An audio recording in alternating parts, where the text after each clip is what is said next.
Salut à tous, j'espère que vous allez bien. Ça faisait un moment, je vais vous parler du marché crypto. Allez, je réduis ma tête. Alors restez bien jusqu'à la fin de la vidéo parce que à la fin de celle-ci, je vais faire une annonce pour un webinaire privé gratuit qui a pour objectif de vous aider réellement, hein, c'est pas du bullshit, c'est vraiment pour vous aider à réussir le prochain bull run. Vous avez d'ailleurs le lien en description pour vous inscrire, si jamais pour les plus pressés, puisque les places sont limitées, comme je le fais toujours pour les webinaires privés que j'organise, hein, ça commence à devenir une habitude. Et j'en parlerai un peu plus loin du coup à la fin de la vidéo, lorsque j'évoquerai notamment mes deux stratégies.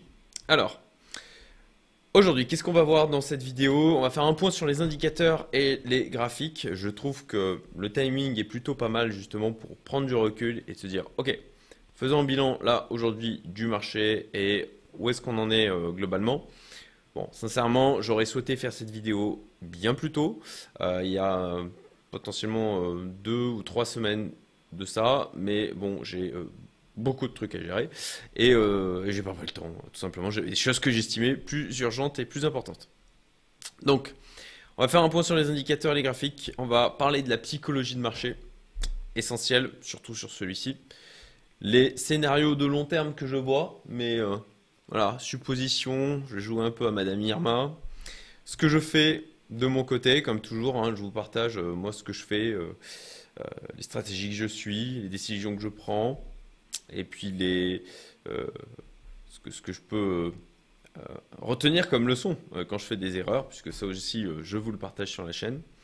Et donc mes deux stratégies principales, du coup, pour, en tout cas là aujourd'hui, pour la période qui est à venir et en prévision et en préparation du prochain bull run. Si on a bien sûr un prochain bull run, mais je pense qu'on en aura un. Alors, même si, il ne faut jamais écarter, et c'est pour ça que c'est un élément à prendre en compte dans son money management, et c'est quelque chose que je prends en compte dans cette période d'accumulation, même si du coup, il ne faut pas écarter le fait qu'il n'y ait pas de prochain bull run et que, bon, bah, à un moment donné, la fête est finie. Mais je ne crois pas, encore une fois. Ah, ok, allez, la partie graphique. Oula, mon mind mapping est un peu gros. Ça va être une vidéo assez avec, bon, bah, j'estime pas mal de valeur apportée dedans. N'hésitez pas à réagir en commentaire, à me dire comment vous vous positionnez, qu'est-ce que vous en pensez. Est-ce que vous êtes remis à accumuler? Puisque moi, je l'avais partagé, notamment dans mon Discord public. Vous avez d'ailleurs le lien en description pour vous inscrire, c'est totalement gratuit. Et pour ceux qui veulent aller plus loin, bah, vous savez, hein, pour ceux qui me suivent, hein, vous avez ma communauté privée Youmento, et là aussi vous avez le lien en description. Et donc, j'en avais parlé dans la partie communauté sur YouTube, j'en ai parlé sur Twitter, sur LinkedIn, enfin sur les différents réseaux sociaux sur lesquels je peux poster un texte assez rapidement pour dire que je repassais en phase d'accumulation. C'était en novembre, mi-novembre, si je me souviens bien. Et puis, j'ai renforcé mes positions et anticipé sur mon accumulation mensuelle. C'était le lundi de la semaine dernière, donc le lundi 10 janvier. Parce que, bah, pour les raisons que je vais évoquer là, justement, bah, je me disais que compte tenu de ce que je voyais déjà d'un point de vue purement graphique, on était, alors à ce moment-là, alors là je suis en weekly, je vais passer en daily. Donc on était le 20 janvier, le 10 janvier, qu'est-ce que je dis, le 20 janvier, on est le 18, n'importe comment. Voilà, on était ici le 10 janvier, donc c'est en début de journée que je me suis positionné. J'étais en France d'ailleurs à ce moment-là. Et donc voilà, j'ai fait quelques achats. Normalement, je faisais mon accumulation un peu plus tard dans le mois, mais ça me semblait judicieux de me positionner maintenant.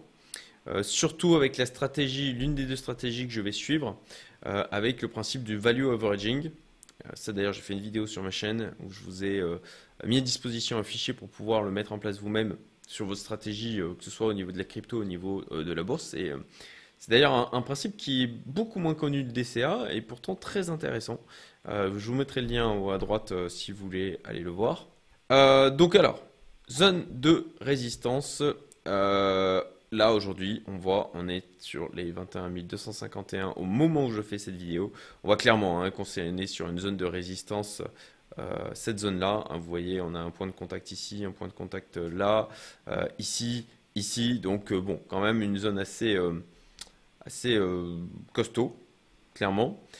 Et donc là, bah, on est face à de la psychologie de marché où il y a des personnes là qui ont acheté là avant, avant l'effondrement FTX et qui, bon, ça les a fait flipper tout ce qui s'est passé. Et là, ils se sont dit, bon, bah ok, je revends et puis au revoir. Allez, comme ça, je perds pas. Donc il y a une partie de gens qui sont comme ça. Il faut le savoir. C'est aussi la raison pour laquelle ça fait une zone de résistance qui est assez importante. Même, et puis aussi, tout simplement, d'un point de vue graphique, hein, on le voit d'un point de vue graphique. Droite de tendance. Alors, j'avais dessiné, du coup, cette droite de tendance là, du coup, qu'on a cassé, voilà, en octobre, et qui était déjà un premier signal. Et franchement, on n'aurait pas eu l'affaire FTX. Avec le petit rallye qu'il y a eu sur les marchés, je pense qu'on aurait eu le Bitcoin qui aurait poussé. Mais bon, voilà, c'est comme ça. On a eu l'affaire FTX. Donc là, on a deux droites de tendance que j'avais tracées qui ont été cassées. Et là, alors j'ai tracé celle-là. Il n'y a que deux points de contact, hein, donc bon, à prendre avec des pincettes. Néanmoins, là, on est en train de s'en rapprocher. Et je pense qu'on a le potentiel de venir la taper. Voilà. Donc là, aujourd'hui, ça voudrait dire, allez, on est en daily. Si on vient par ici, ok, ça nous ramène vers cette deuxième zone de résistance ici, vers les 22 300 approximativement. Je pense que là, ça a justement le potentiel de pousser encore. Le croisement des moyennes mobiles. Ça aussi, la moyenne mobile 9 et la moyenne mobile 18. Donc là, on a vu du coup... alors, on avait eu... Je passais en weekly, ce sera plus clean. Voilà, c'est beaucoup mieux. Donc là, on avait eu un croisement de moyenne mobile en weekly, la 9 et la 18. Là, vous voyez que ça se rapproche. Elles n'ont pas encore croisé. En daily, par contre, voilà. En daily, on voit que c'est le cas. Ça a croisé par ici, autour du... voilà, on était le 7 janvier, ce qui est du coup en relation avec, avec un autre indicateur que je suis, mais je vais y revenir dessus. Qui, je crois que c'est sur le... je vais aller directement, le H-Ribbon. Alors l'indicateur du H-Ribbon, lui, du coup, donnait un signal d'achat au 14 janvier. Donc un peu plus tard, effectivement, que les croisements de moyenne mobile 9 et 18. On voit qu'il y avait eu aussi un signal au 19 août, mais bon, de la même manière, FTX est venu siffler la fin de la fête. En tout cas, temporairement.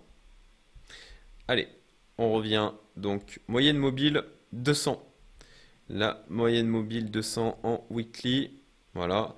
Donc on voit que de la même manière, alors, on a cette droite de tendance qui pour moi peut bloquer le prix.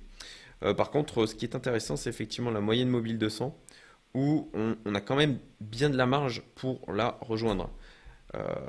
Donc elle va continuer d'évoluer dans le temps. Peut-être que si en extrapolant, on pourrait... Allez, ça nous projette vers les 26 000, 27 000, dans ces eaux-là, quoi. Donc, pour ma part, je vais voir déjà ce qui se passe quand on va venir taper cette droite de tendance. Puisque dans mon approche, et ça je vais en parler, notamment de value averaging, eh bien, il y a un rééquilibrage du portefeuille avec une partie de vente et donc de prise de profit, de manière à optimiser au maximum. Mais en fait, je ferai sur cette stratégie une vidéo spécifique où je combine le DCA et le value averaging et où je donnerai aussi la constitution du portefeuille que j'ai créé là maintenant à l'instant T compte tenu de l'état du marché. Il est amené à évoluer, bien évidemment, en fonction de ce qui se passe, puisque le marché crypto, comme vous le savez, bouge très vite. Donc, voilà, c'est pour ça aussi que je surveille. Pour ma part, je fais de la prise de profit au fur et à mesure. J'évite de tomber dans du simple holding parce que j'estime que j'ai les compétences, en tout cas j'essaye de me former en permanence pour avoir les compétences, afin d'optimiser la constitution et l'accumulation dans cette période de bear market. Alors ça c'est particulièrement intéressant. Voilà, je vous mets la copie d'écran iBlock Capital où en fait on voit là les volumes sur les tailles de portefeuille en fait. Les prises de position qui sont effectuées. Donc on voit là de 1 à 10K, donc petit portefeuille, ben vous voyez en fait que là ça n'a pas arrêté de diminuer. Alors l'impression écran date de vendredi, mais j'avais regardé, ça n'a pas bougé. De 10 à 100K, vous voyez que ça accumule. Il y a des prises de position. Et en fait, là où il y a les plus grosses prises de position, c'est de 100K à 1 million et de 1 million à 10 millions. Plutôt très intéressant et assez cohérent du coup, pour les gros portefeuilles de se positionner sur cette phase de marché. Et bon, ben, comme j'ai commencé à le faire, forcément, ça vient renforcer mon biais de confirmation. Je me dis que eh ben, j'ai peut-être pas eu tort de faire ce que j'ai fait jusqu'à maintenant. Donc globalement, vous l'aurez compris, moi je pense qu'il y a encore du potentiel là pour pousser. Si on regarde en daily, et si on regarde d'ailleurs aussi l'open interest, et ben en fait comment sont positionnées, quelles sont les prises de position. Donc on a plutôt du long en ce moment. Vous voyez là on a eu un peu plus de short que de long. Là ben on avait plus de positions short et bon bah le marché à chaque fois il vient chercher, il vient essayer de piéger un maximum de personnes, hein. De toute façon globalement c'est ça, hein. Le marché il fait en sorte de piéger un max de personnes. Voilà, les gagnants, je vous le rappelle, je le rabâche depuis des années maintenant sur ma chaîne. Petit pourcentage pour beaucoup de perdants. Voilà, vous vous positionnez sur les marchés d'une manière générale, hein, c'est une grosse arène. Et il n'y aura que quelques vainqueurs.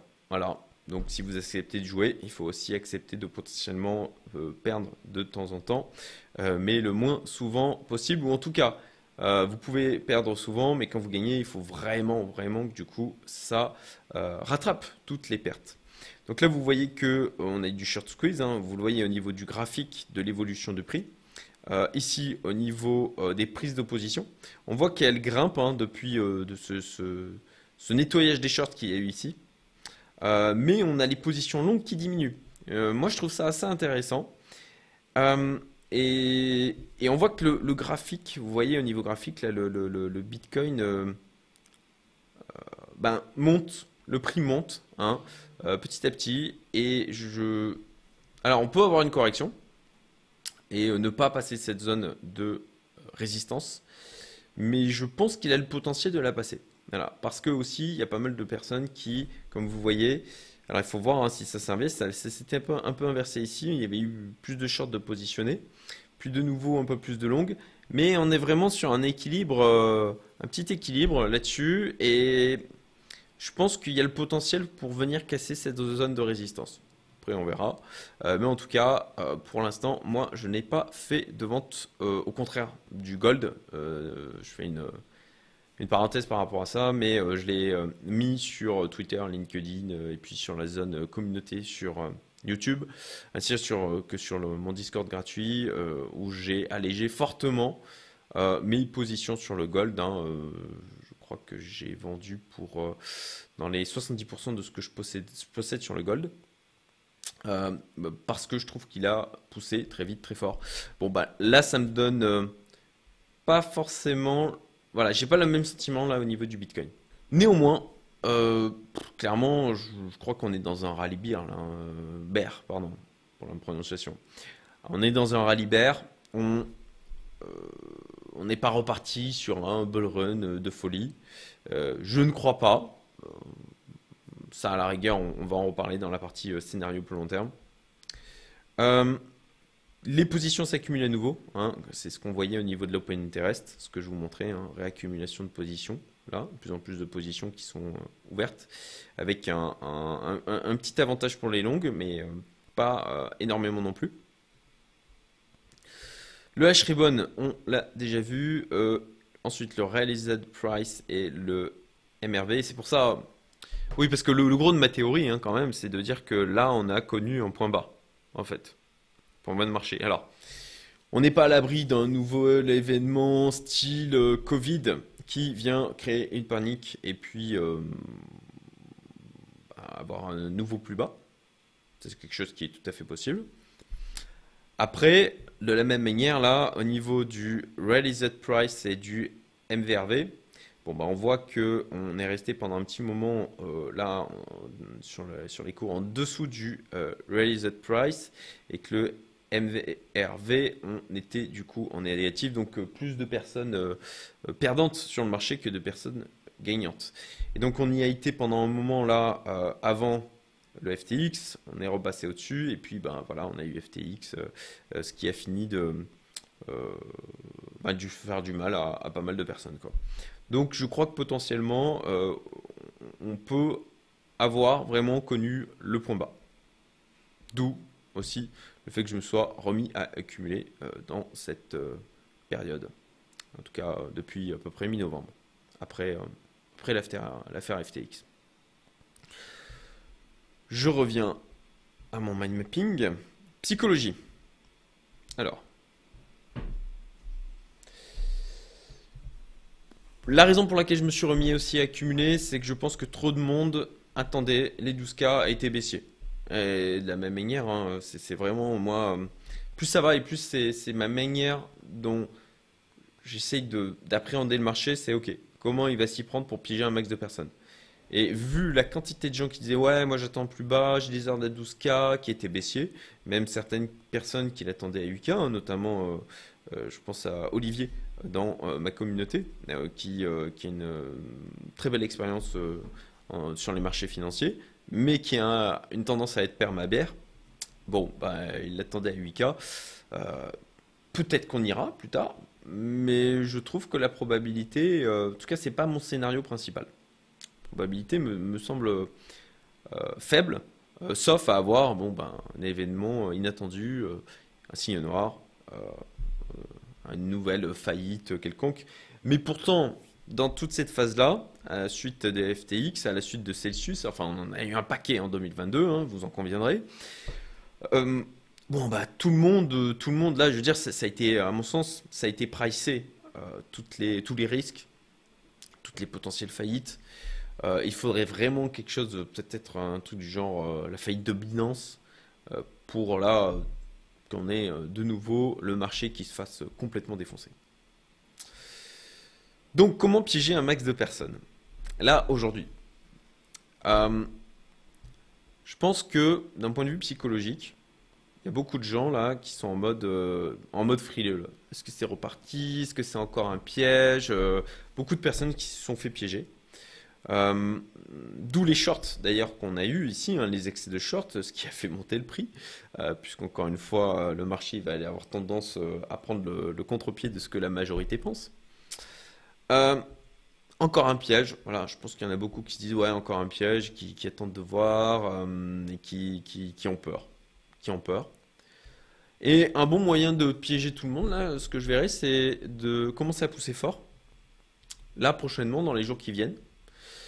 Euh, Si on n'a pas, si bien sûr on n'a pas une correction, alors vous allez me dire, ah, tu nous dis peut-être que ça va monter, peut-être que ça va baisser. Ben, oui, c'est ça, le jeu, c'est de prévoir des scénarios, et éventuellement d'avoir un scénario principal. Donc, mon scénario principal là, et ce sur quoi moi je table, c'est que ça va se mettre à pousser fort là. Ça va créer du FOMO. C'est pour ça que là je regarde cette droite de tendance ici. Et puis, comme je disais, je regarde aussi la moyenne mobile 200. Donc voilà, la moyenne mobile 200 dont je parlais tout à l'heure et sur laquelle je pense qu'on a le potentiel bah, soit de revenir chercher de la taper, parce que ça va faire ça peut faire une zone de résistance, soit même de pousser plus haut et de la franchir. Parce que il y a le potentiel de créer un FOMO et ben après on calme tout le monde et ceux qui ont FOMO revendent en panique quand ça redescend. Voilà, je pense que c'est quelque chose que je verrai plutôt bien pour piéger pas mal de personnes là sur cette phase de marché. Le Fear and Greed Index, allez, on va le regarder aussi. Donc voilà, on voit qu'on est en neutre, hein, ce qui corrobore les différents indicateurs, notamment au niveau de l'open interest qu'on a pu voir. Un petit avantage sur l'optimisme, mais on est sur un moment de flottement où bah, pas mal de monde a été échaudé par tout ce qui s'est passé et se dit ah mais qu'est-ce qui va se passer? Est-ce que ça va franchir la résistance? Néanmoins, je trouve que là le prix limite inéluctablement continue à grimper petit à petit et on a des plus bas de plus en plus haut. Donc après, c'est pas pour autant qu'il peut pas y avoir une correction, comme je l'ai dit, mais je crois que ça a le potentiel de casser cette zone de résistance. Alors, les scénarios de plus long terme.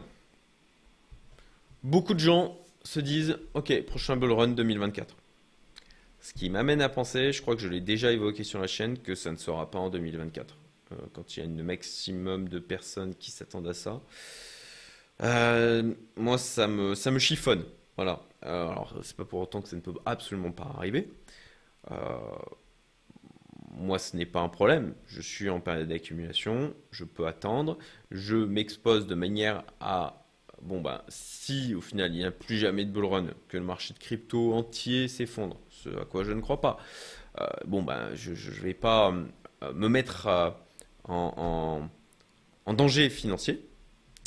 Euh, Néanmoins, si à un moment donné, hein, par rapport à, je vais en venir à ce que je fais après, j'en venir à ce que je fais après. Voilà, je ne vais pas parler de ça maintenant.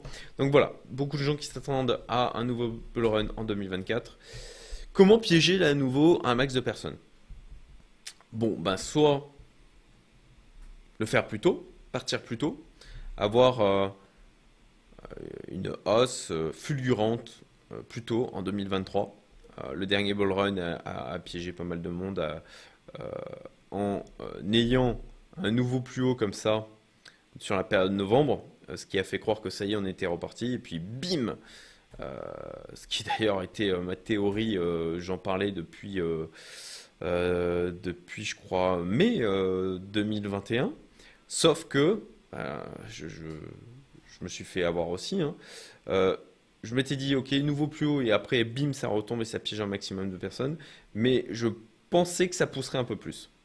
Donc le bon moyen de piéger un maximum de personnes, ça serait de partir eh bien, dès 2023. Parce que je crois qu'il y en a peu qui s'y attendent. C'est pas mon scénario principal. Pour ma part, je pense plus à ce qu'il y ait un nouveau bull run plus tard. 2025, 2026. Voilà. Compte tenu en plus de ça, de ce qui se passe sur l'ensemble des marchés financiers. Alors, c'est mon scénario là aujourd'hui. Mon appréciation de l'ensemble, mais il faut s'adapter en permanence et ça peut très bien changer. Et j'essaierai de communiquer au mieux sur ma chaîne pour parler de ça aussi.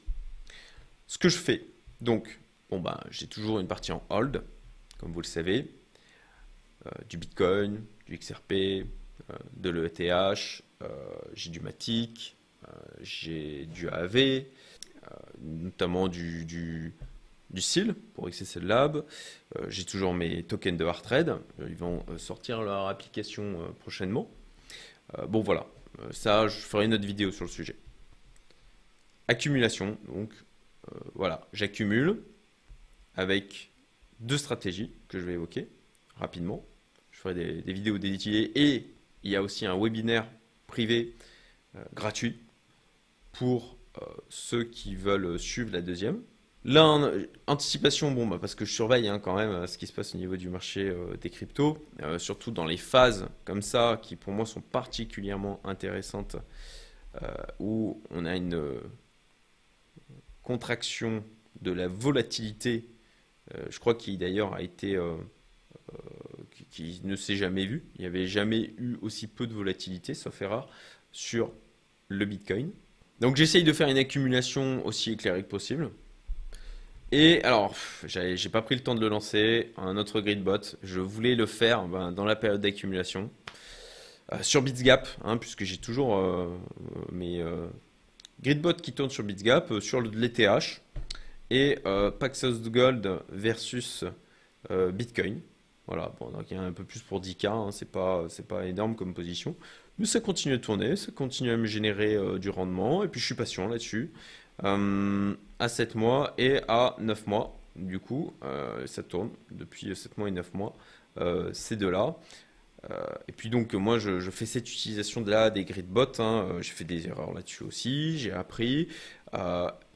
Et puis là aujourd'hui, ok, utilisation des gridbots vraiment sur du long terme, plusieurs mois, potentiellement plusieurs années, de manière à optimiser, à en fait récupérer, faire des gains aussi dans les périodes où ça latéralise, où ça fait pas grand-chose.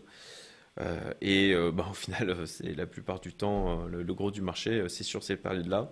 Donc avec des grilles quand même assez larges. Vous avez d'ailleurs mon lien pour vous inscrire à Bitsgap. Et je pense que je ferai une nouvelle vidéo sur le sujet quand je me repositionnerai en lançant un gridbot sur le Bitcoin. Mais j'attends la correction maintenant parce que clairement, là, si vous dites c'est maintenant qu'il faut rentrer, on est sur une zone de résistance, surtout pas.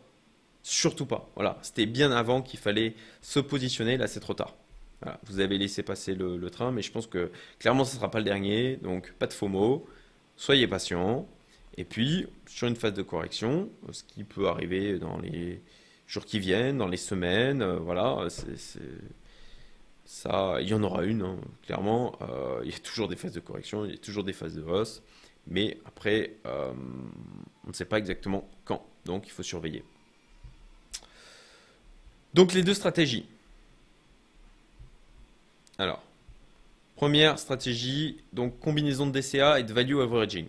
Le but du jeu, c'est de constituer un portefeuille crypto en mode DCA et de faire du value averaging sur l'ensemble du portefeuille. Donc de la même manière, ça quand j'aurai pris du temps pour finaliser ça et préparer une vidéo sur le sujet, je sortirai une vidéo. Donc d'ailleurs, abonnez-vous si vous ne voulez pas la louper. Ensuite, lancement d'une stratégie sur le principe d'un indice crypto. Ça, alors vous le savez, hein, pour ceux qui me suivent depuis un moment, des robots de trading, j'en ai testé un paquet. Et j'en suis arrivé à la conclusion, mandat de gestion, etc., avec des gros montants, des petits montants, c'était des tas de trucs. Je suis arrivé à la conclusion que globalement ça ne fonctionne pas et ça ne donne pas de meilleurs résultats que ce que je suis capable de faire de mon côté.